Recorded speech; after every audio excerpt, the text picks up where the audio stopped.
മെറ്റനായ ministries YouTube ചാനലിലേക്ക് ഏവർക്കും സ്വാഗതം. കഴിഞ്ഞ ദിവസങ്ങളിൽ നമ്മൾ കൗമാരപ്രായക്കാരെ ഏത് രീതിയിലാണ് ഡെവലപ്പ് ചെയ്ത് കൊണ്ടുവരേണ്ടത്, അതുമാത്രമല്ല അവരുടെ റിലേഷൻഷിപ്പ്, അതുമായിട്ട് ബന്ധപ്പെട്ട് അവരുടെ പ്രേമം, ഇതിനെക്കുറിച്ചുമൊക്കെ നമ്മൾ സംസാരിച്ചു. ഈ കൗമാരത്തിൽ ഒരുപാട് ഇഷ്യൂസ് പൊങ്ങി വരുന്ന സമയമാണ്. അതുകൊണ്ടാണ് അതിനെക്കുറിച്ച് കൂടുതൽ വീണ്ടും പറയുന്നത്. ശരിക്കും ഈ സ്റ്റൈൽ ഓഫ് പേരൻറ്റിങ്ങിൽ ഒരു കൺസെപ്റ്റിൽ നമ്മൾ ഇത് എടുത്ത് ക്ലാസിഫൈ ചെയ്ത് കഴിയുമ്പോൾ 4 രീതിയിലുള്ള പേരൻ്റ് ആണ് ഉള്ളത്. അത് ഞാൻ അതിൻ്റെ ഡീറ്റെയിൽസ് നിങ്ങളുടെ വീഡിയോ ആ ചാർട്ടിനകത്ത് കാണാം. ഒന്ന് പെർമിസീവ് പേരൻറ്റ്. പെർമിസീവ് പേരൻ്റ് എന്ന് പറഞ്ഞാൽ എല്ലാം അങ്ങ് പെർമിറ്റ് ചെയ്ത് അങ്ങ് പോവുകയാണ്. ആദ്യം കാണുന്ന പെർമിസീവ് പേരൻ്റാണ്. എല്ലാം നിങ്ങൾ അങ്ങ് പെർമിറ്റ് ചെയ്ത് അങ്ങ് പോവുകയാണ് എന്ന് പറഞ്ഞാൽ എന്തൊക്കെയാണ്? 4 ഐറ്റംസിലാണ് ഇതിനെ ക്ലാസിഫൈ ചെയ്ത് വെച്ചിരിക്കുന്നത്. ഒന്ന്, അവൻ്റെ സെൽഫ് വർത്ത്, ആരുടെ കൗമാരപ്രായത്തിലുള്ള ആ കുഞ്ഞിൻ്റെ സെൽഫ് വർത്ത് എന്ന് പറഞ്ഞാൽ അവനെക്കുറിച്ചുള്ള ഒരു ബോധ്യം. രണ്ടാമത്, കൺഫേം ടു അതോറിറ്റി. അതാണ് അതിനകത്ത് പറയുന്ന ഈ CTA എന്ന് പറയുന്നത് കൺഫേം ടു അതോറിറ്റി എന്ന് പറയുന്നതാണ്. സെൽഫ് വർത്താണ് SW എന്ന് പറയുന്നത്. അത് അതിൻ്റെ റേറ്റിംഗ് അതിനകത്തിട്ടിട്ടുണ്ട്. മൂന്നാമത്, accept parents and their religion.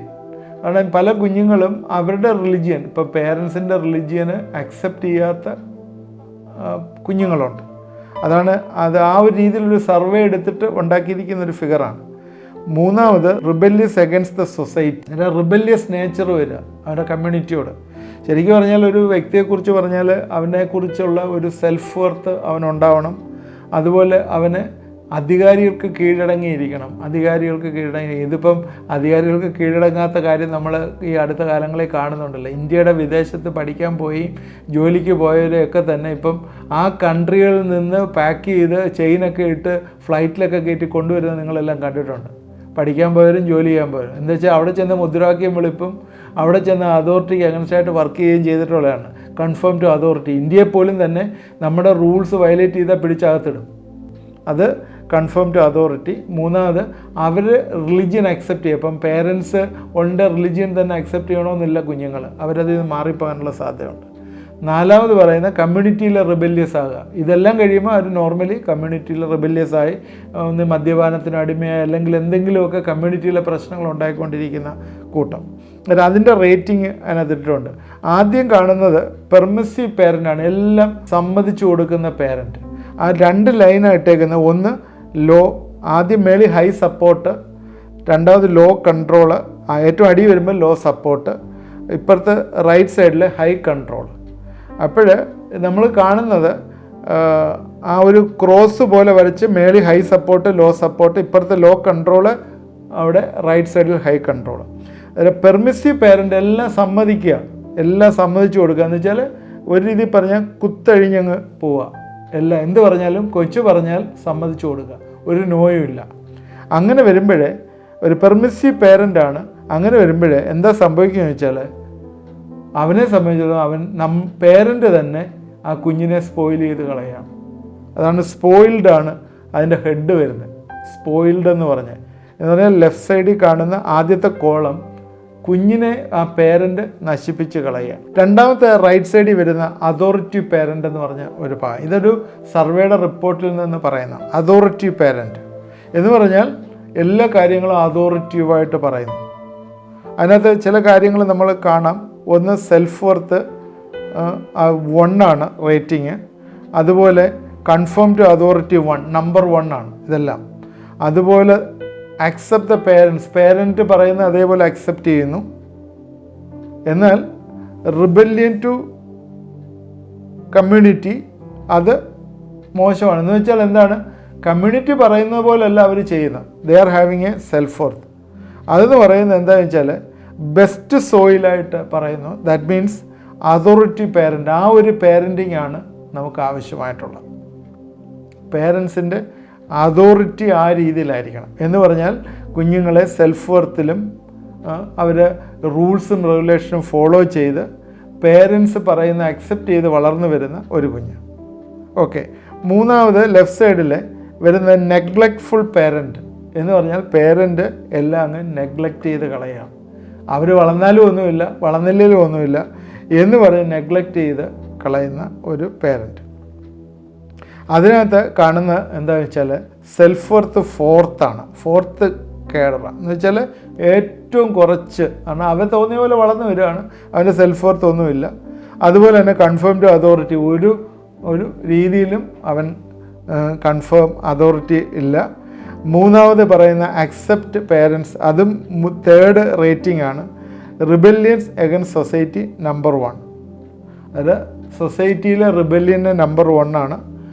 അതുപോലെ സെൽഫ് വർത്ത് 4 ആണ്. കൺഫേം ടു അതോറിറ്റി 3 ആണ്. അതുപോലെ അവരുടെ പേരൻസ് റിലിജിയൻ അക്സെപ്റ്റ് ചെയ്യുന്ന 3 ആണ്. എന്ന് പറയുമ്പോൾ അവർ പൂർണ്ണമായിട്ട് നെഗ്ലക്റ്റ്, ഒരു രീതി പറഞ്ഞാൽ അവൻ മാഡായി വട്ടായി പോകുന്നൊരു പയ്യനാവും ആ രീതിയിൽ വന്നാൽ. എന്നുവെച്ചാൽ വേറെ രീതി പറഞ്ഞാൽ അവൻ ഒരിക്കലും അനുസരിക്കത്തുമില്ല. അവനെ പിടിച്ച് അവന് മിക്കവാറും ജയിലിലായിരിക്കും അവൻ്റെ താമസം വരിക. ആ രീതിയിൽ അവനെ വിട്ട് കഴിഞ്ഞു. നാലാമത് റൈറ്റിൽ കിടക്കുന്ന അതോറിറ്റേറിയൻ പേരൻറ്റ് എന്ന് പറഞ്ഞാൽ എല്ലാം എന്താണ് വടിയെടുത്ത് ചെയ്യുന്ന പോലെ. അങ്ങനെ വരുമ്പോൾ വടിയെടുത്ത് ചെയ്യുമ്പോൾ എന്താ സംഭവിക്കുന്നത്, എല്ലാ കാര്യങ്ങളും വടിയെടുത്ത് ചെയ്യുമ്പോൾ അവന് ഉള്ളിൽ കൂടുതൽ ഗിൽറ്റും റിബല്യനും വരുന്ന ഒരനുഭവമാണ്. അവനെന്ത് ചെയ്താലും പാപത്തിൽ പോവുക, നിരാശ വരിക, റിബല്യസ് ആകുക. അവൻ്റെ സെൽഫ് വർത്തിൻ്റെ റേറ്റിംഗ് 3 ആണ്. എന്ന് പറഞ്ഞാൽ സെൽഫ് വർത്തൊക്കെ ഇല്ല. അത് കഴിഞ്ഞ് അതുപോലെ തന്നെ രണ്ടാമത് പറയുന്ന കൺഫേം ടു അതോറിറ്റി, അത് ഏറ്റവും മോശമാണ്. 4, ഒരു അതോറിറ്റി അവൻ കൺഫേം ചെയ്ത്, കാരണം അവന് എപ്പോഴും റിബല്യസ് ആണ്. ഞാൻ ഹിറ്റ്ലറിൻ്റെ കാര്യം പറഞ്ഞില്ല, അഡോൾഫ് ഹിറ്റ്ലറിൻ്റെ കാര്യം. ഈ രീതിയിലാണ് അതോറിറ്റേറിയൻ പേരൻറ്റ്. അതുപോലെ അക്സെപ്റ്റ് ദ പേരൻസ് റിലിജിയൻ, ഒരു ഇതുമില്ല, അവൻ അക്സെപ്റ്റ് ചെയ്തോണം, അവൻ ചെയ്യത്തേ ഇല്ല. That is a thing. അടുത്ത rebellious nature, rebellion against society.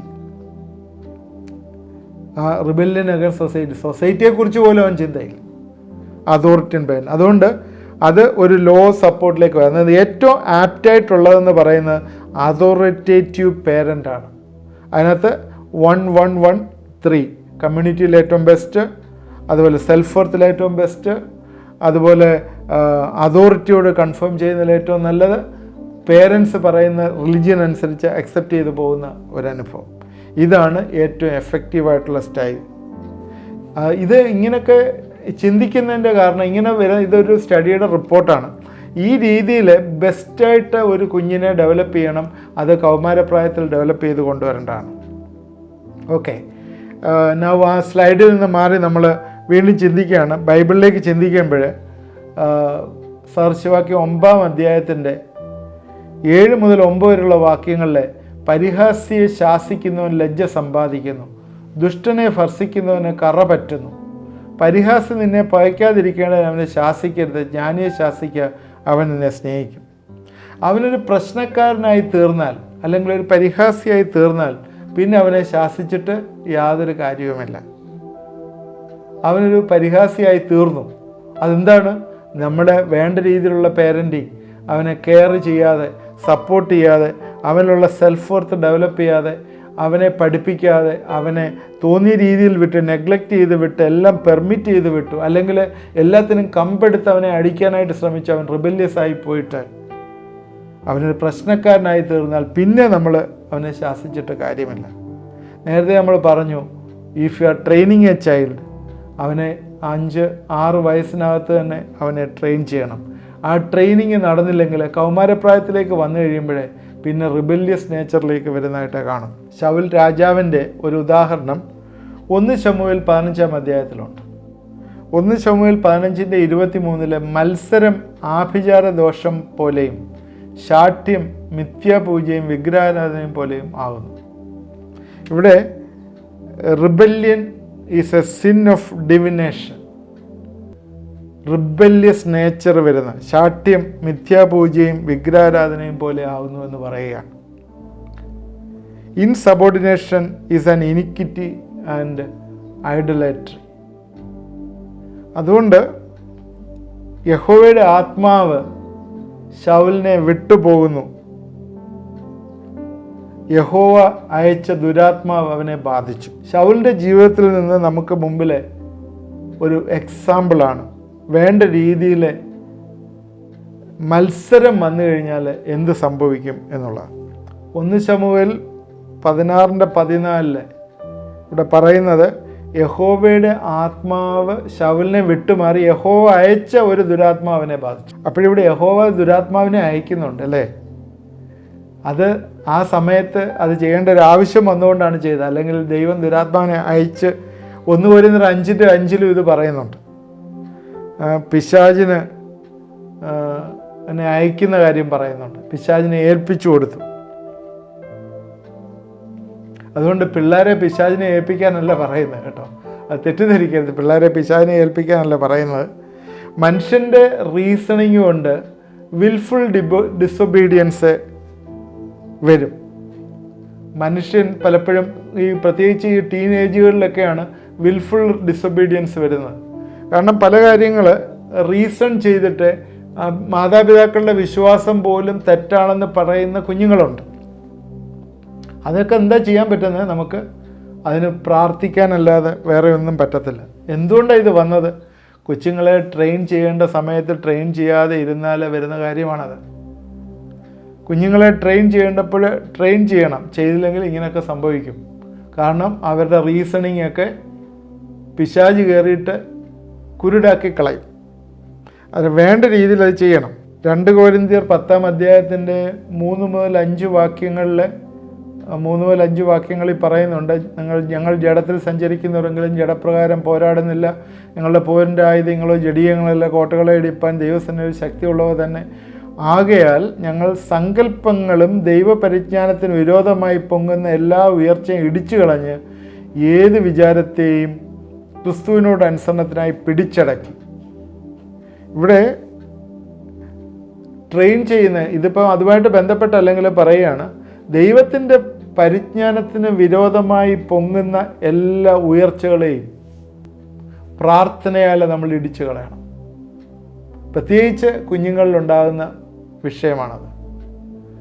പിന്നീട് കറക്റ്റ് ചെയ്താൽ സംഭവിച്ചാൽ എന്താ സംഭവിക്കുന്നത്? നമ്മൾ വെയിറ്റ് ചെയ്ത് ഇങ്ങനെ കറക്റ്റ് ചെയ്യാം എന്ന് സംഭവിച്ചാൽ ഏലി പുരോഹിതൻ്റെ പിള്ളേരെ പോലെ ആയിപ്പോവും. ഏലി പ്രവാചകൻ്റെ പിള്ളേരെന്താ ചെയ്തേ? ഏലിയെ സംബന്ധിച്ചിടത്തോളം അവനൊരു എഫക്റ്റീവായിട്ടുള്ള പ്രീസ്റ്റായിരുന്നു, നല്ലൊരു മഹാപുരോഹിതനായിരുന്നു. എന്നാൽ ഈസ് എ ഡിഫക്റ്റീവ് പേരൻറ്റ്. കുടുംബത്തിൽ വലിയ ശേഷിയൊന്നുമില്ല എന്ന് വെച്ചാൽ വേണ്ട രീതിയിൽ കുഞ്ഞുങ്ങളെ വളർത്താനായിട്ട് പറ്റിയില്ല. 1 ശമൂവേൽ 3:12-13 വാക്യങ്ങളെ, ഞാൻ ഏലിയുടെ ഭവനത്തെക്കുറിച്ച് അരുളി ചെയ്തൊക്കെയും ഞാനെന്ന് അവൻ്റെ മേൽ ആദ്യം നിവർത്തിക്കും. അവൻ്റെ പുത്രന്മാരുടെ ക്യാരക്ടറാണ് പറയുന്നത്. അവൻ്റെ പുത്രന്മാർ ദൈവദൂഷണം പറയുന്ന അകൃത്യം അവൻ അറിഞ്ഞിട്ടും അവരെ ശാസിച്ചമർത്തായി കൊണ്ട് ഞാൻ അവൻ്റെ ഭവനത്തെ എന്നേക്കും ശിക്ഷാവിധിക്കുമെന്ന് അവനോട് കൽപ്പിച്ചിരിക്കുന്നു. അതുകൊണ്ട് ഏലിയെ സംബന്ധിച്ചിടത്തോളം വേണ്ട രീതിയിൽ കുഞ്ഞുങ്ങളെ പറഞ്ഞ് മനസ്സിലാക്കിയില്ല. അതുകൊണ്ട് ഏലിയുടെ കുടുംബത്തെ ശിക്ഷിക്കും എന്ന് പറയുന്നു. അതുകൊണ്ട് പ്രശ്നം തുടങ്ങുമ്പോൾ തന്നെ അതിനെ അഡ്രസ്സ് ചെയ്യണം. കുറച്ച് കഴിഞ്ഞിട്ട് അഡ്രസ്സ് ചെയ്യാമെന്ന് വിചാരിക്കരുത്. എന്തായാലും ഈ പ്രശ്നക്കാരനെ കൺട്രോൾ ചെയ്യുന്നത് പരിശുദ്ധാത്മാവല്ല. അതുകൊണ്ട് പ്രശ്നക്കാരൻ കുടുംബത്തെ കൺട്രോൾ ചെയ്യാനായിട്ട് സമ്മതിക്കരുത്. ഞാൻ പറഞ്ഞുകൊണ്ട് വരുന്ന ടീനേജിലുള്ള കുഞ്ഞുങ്ങളുടെ പ്രശ്നത്തെക്കുറിച്ചാണ് ഇപ്പം പറയുന്നത്. അതുകൊണ്ട് അവരുടെ റിബല്യസ് നേച്ചർ ദൈവകരങ്ങളിലേക്ക് വെച്ച് പ്രാർത്ഥിച്ച് അതിൽ നിന്ന് നമ്മൾ വിടുതൽ പ്രാപിക്കാനായിട്ട് നമ്മൾ ശ്രദ്ധിക്കുക. നമ്മളെ തുടർന്ന് ഇതിനെക്കുറിച്ച് ചിന്തിക്കും. ടീനേജിനെ കുറിച്ച് തീർന്നിട്ടില്ല, ഇനി ടീനേജിനെ കുറിച്ച് വീണ്ടും പറയാനായിട്ടുണ്ട്. ടീനേജ് ആണല്ലോ എല്ലാം വന്ന് കയറുന്നൊരു സമയം. അതിനെക്കുറിച്ച് വീണ്ടും നമ്മൾ സംസാരിക്കും. നിങ്ങളിത് ശ്രദ്ധയോടെ കേൾക്കണം. ഏതെങ്കിലും എപ്പിസോഡ് മിസ് ചെയ്തെങ്കിൽ പ്രീവിയസ് എപ്പിസോഡ് കാണുക. ടീനേജിൽ ഒരുപാട് പ്രയാസങ്ങൾ കുടുംബങ്ങളിൽ വരാറുണ്ട്. ഒരുപാട് റിബല്യസ് നേച്ചറിലെ കുഞ്ഞുങ്ങളുമായിട്ട് ഗുസ്തി പിടിക്കുന്ന മാതാപിതാക്കന്മാരുണ്ട്. അതെങ്ങനെ നമ്മൾ ടാക്കിൾ ചെയ്യണം എന്ന് നമ്മൾ പറയും.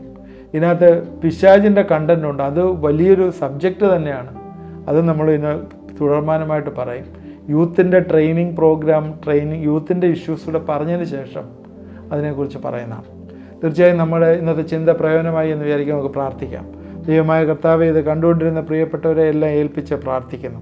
ഞങ്ങളുടെ കുഞ്ഞുങ്ങളെ ഏത് രീതിയിൽ ട്രെയിൻ ചെയ്യണം എന്ന് കർത്താവെ ഈ ദിവസങ്ങളിൽ പറഞ്ഞു തരുന്ന ഓർത്ത് സ്തോത്രം.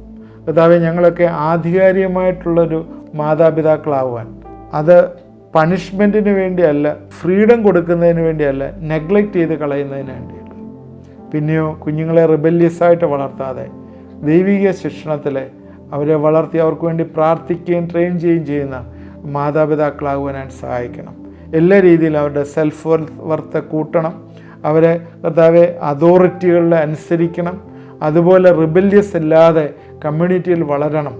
ആ രീതിയിൽ അവരെ വളർത്തുവാൻ കർത്താവെ സഹായിക്കണമേ, ഇടവരുത്തണമേ എന്ന് പ്രാർത്ഥിക്കുന്നു.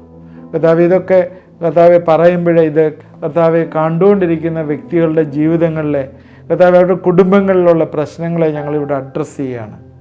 കർത്താവെ, ഏതെങ്കിലും കുഞ്ഞുങ്ങൾ ഇപ്പോഴും അവരുടെ ബിഹേവിയറിൽ റിബല്യസ് നേച്ചർ ഉണ്ടെങ്കിൽ അവരെ ദൈവകരങ്ങളിലേക്ക് സമർപ്പിച്ച് പ്രാർത്ഥിക്കുന്നു. കർത്താവെ, പിശാച് പലപ്പോഴും പ്രയാസം ഉണ്ടാക്കാനായിട്ട് ശ്രമിക്കുമ്പോഴും കർത്താവെ അതിൽ നിന്നൊക്കെ വിടുതൽ പ്രാപിപ്പാനായിട്ട് കർത്താവെ നീ സഹായിക്കണമേ, ഇടവരുത്തണമേ എന്ന് പ്രാർത്ഥിക്കുന്നു. പ്രയാസങ്ങളിലിരിക്കുന്ന കുടുംബങ്ങളെ എന്നോട് ചേർന്ന് പ്രാർത്ഥിക്കുമോ?